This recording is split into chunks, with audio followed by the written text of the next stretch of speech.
с острова Мата-Нуи.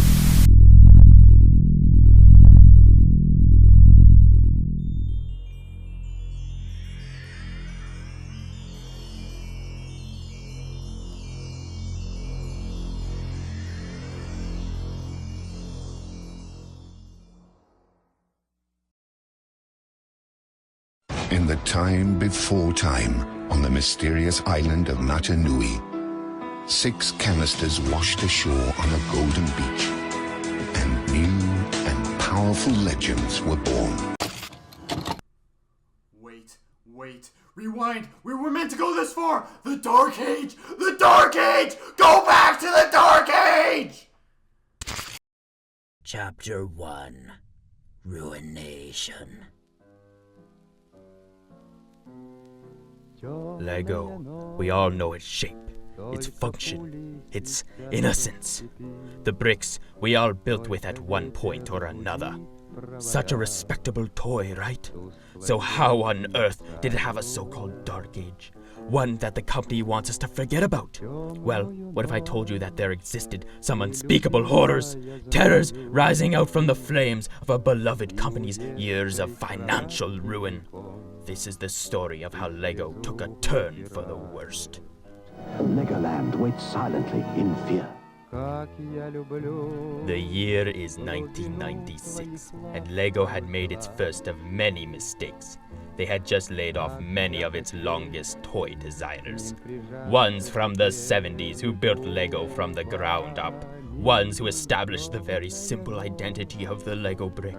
The layoff would come as a result due to fears that kids these days had lost touch with building brick-based toy systems and instead opted for a shift towards tech and action-based toys instead. These fears were fed by the result of a slow financial decline since the early 90s. Lego thought it time to bring change and revolutionize. The new millennia is round the corner. Y2K is rolling in. The future was coming. The laid-off, out-of-touch designers were replaced with 30 selected innovators who could bring that supposed revolution. And by God would they revolutionize, but perhaps in all the wrong ways. Lego pushed away from the brick in an attempt to branch out in all avenues, perhaps to lodge itself somewhere in an untapped growing market.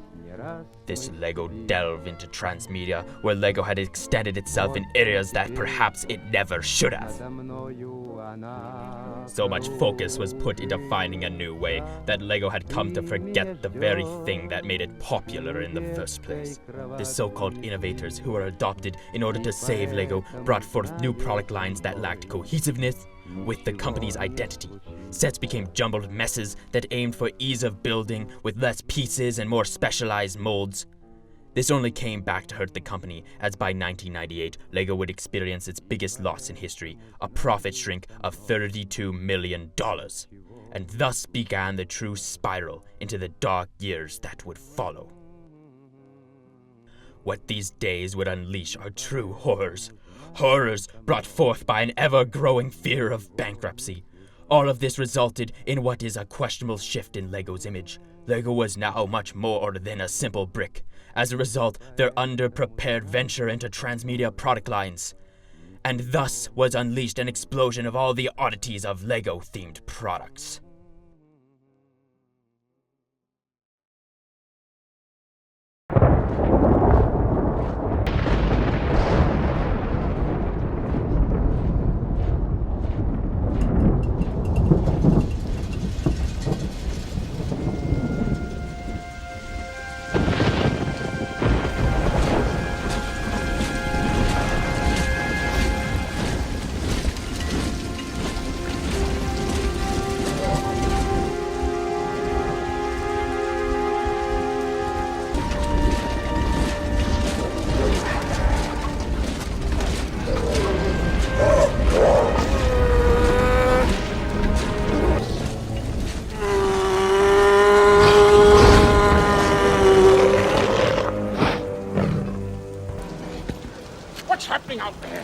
Shall I describe it to you? Or would you like me to find you a box?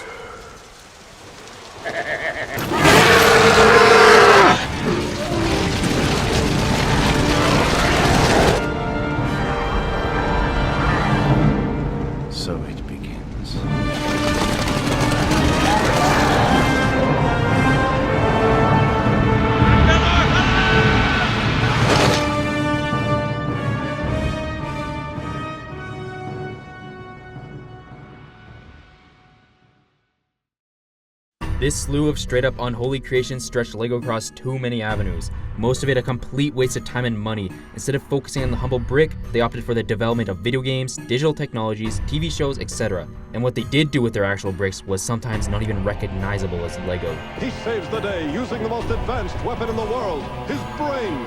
Snap, Belleville, Jack Stone, Galador, LEGO Squidward, Xalax, Scala, Sports, Speed Computer, Clickets, Speed Computer Add-on, Dino, LEGO Camera, Honda Asmo, Squirt Frog, LEGO Ultimate Builder Set, Musical Apple, the Keck Powerizer, Wazoo, Infrared Transmitter, Spybotics, Coca-Cola Signboard Polybag, the LEGO DNA Student, Wild Windup, LEGO Photosynthesis, Chupa Chup Surprise Egg, Bug Bot Kit, LEGO Darth Vader, Yellow M&M, LEGO Sports Hockey.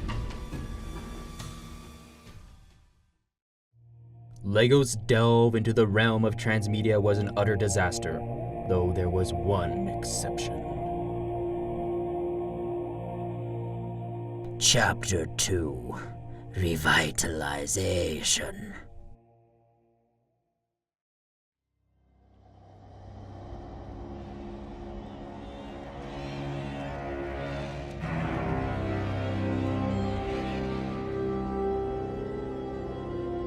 Gathered friends, listen again to our legend of the Bionicle.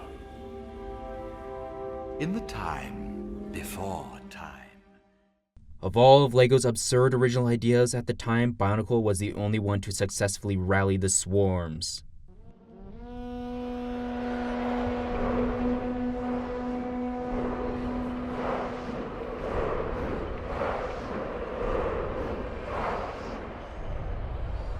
A new power is rising. Its victory is at hand.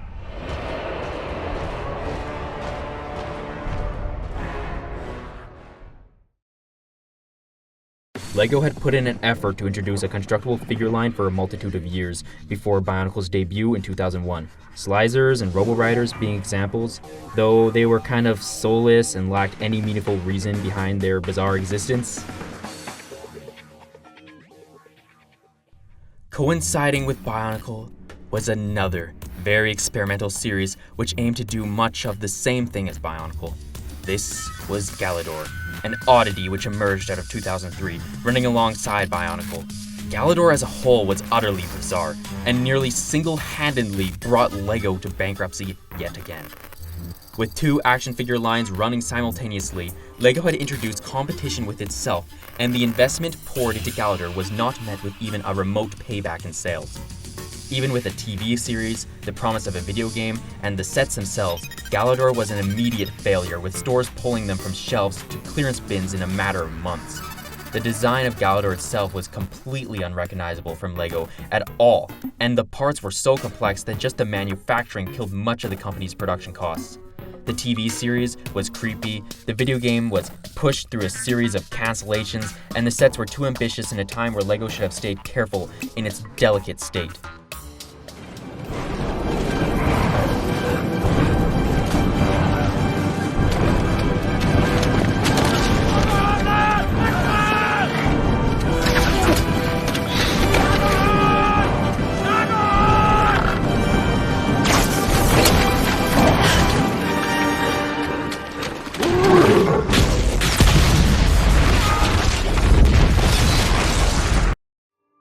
Now that's where Bionicle made a difference.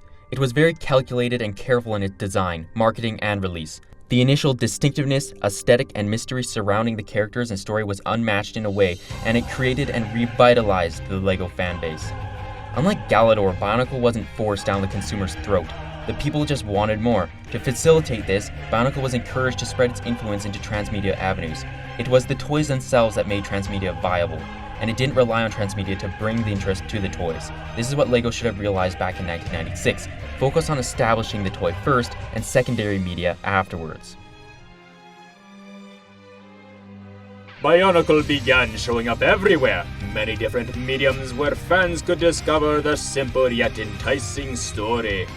Comic books, Happy Meal toys, story animations, video games, movies eventually, theme parks, band collaborations, minivans apparently, the Bionicle stage performance that might be best not to mention. And among all this, an absolute onslaught of various merchandise that strayed away from the original toy line. Chapter 3: Legacy.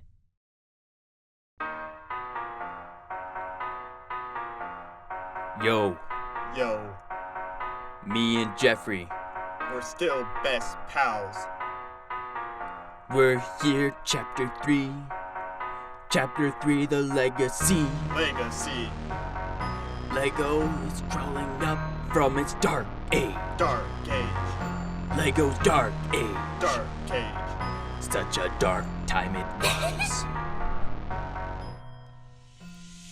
Bionicle would go on for a decade to come, with an increasing fan base and story, reaching the point of becoming one among the most complex storylines I have ever attempted to comprehend.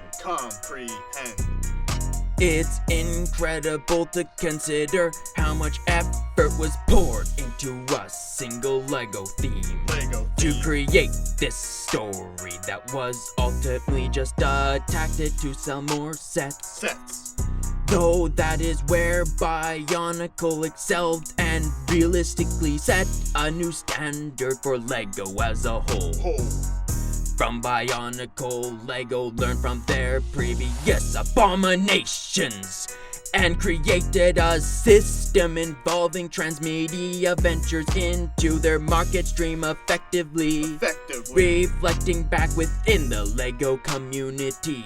Many fans consider Bionicle as the savior that saved the Lego company from an almost unavoidable death. An unavoidable death. The Lego Dark Age. Bring us up from the Dark Age. Bring us up from the Dark Age. Lego, please, Lego. Please. We are so sick of Galador. We just want to go back to the old ways. Why did you hire all these horrible designers? We don't want Jack Stone. We really don't. We don't fucking want Jack Stone. Giving me nightmares. Nightmares. I have PTSD from it. Nightmares from Jack Stone. Okay.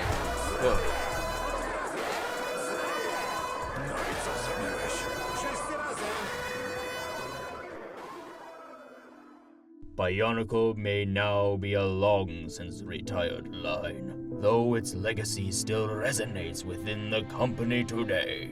This series established the very methods used today when Lego brings out its original product lines. With the help of Bionicle and other successful transmedia ventures such as Star Wars and Harry Potter, Lego brought itself back onto its feet. Lego reformed its company identity yet again come 2005, marking the end of Lego's Dark Age. With a new CEO who brought focus back to the brick itself, Lego would rise up again as the most prevalent toy brand on shelves. As the years continued, Lego would continue its venture into transmedia, but this time it worked. Learning what they could from Bionicle, we would see the introduction of series like Ninjago, Chima, Agents, Power Miners, Space Police, Pharaoh's Quest, Mixos, Atlantis, Friends, Monster Fighters, Dino, The Lego Movie, Hero Factory, Aliens Conquest, Mars Mission, Ultra Agents, Galaxy Squad, Dreams, Exoforce, Elves, World Racers, Vikings, Nexo Knights, Monkey Kid, and of course, we cannot forget the crowd favorite Life of George!